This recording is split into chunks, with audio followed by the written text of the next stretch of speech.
చంద్రబాబు గారు తన 100 రోజుల పరిపాలన మీద జనాలు ఒక రిపోర్ట్ ఇస్తారు, ఒక అభిప్రాయం వాళ్ళు ఏర్పరచుకుంటారు.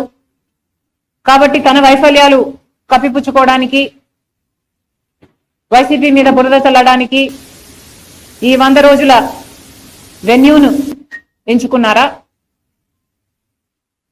ఏమీ అర్థం కావటం లేదు. చంద్రబాబు గారు సమాధానం చెప్పాలి.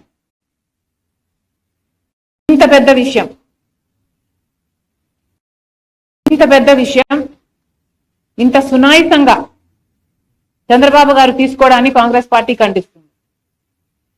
మేమైతే దీన్ని చాలా సీరియస్ గా తీసుకున్నాం. కాబట్టి మేము మినిస్టర్ ఆఫ్ హోమ్ అఫైర్స్ కూడా ఒక లెటర్ రాశాం. సిబిఐ ఎంక్వైరీ జరగాలి. ఎందుకంటే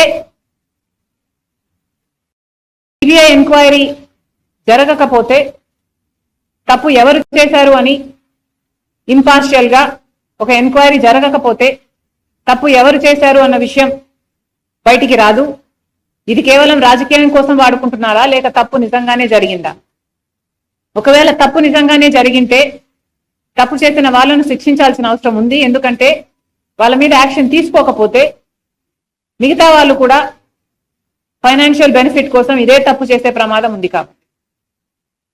కాబట్టి కాంగ్రెస్ పార్టీ ఈరోజు హోమ్ మినిస్టర్ గారికి, అమిత్ షా గారికి ఒక లేఖ రాస్తున్నాం, సిబిఐ ఎంక్వైరీ జరగాలి అని.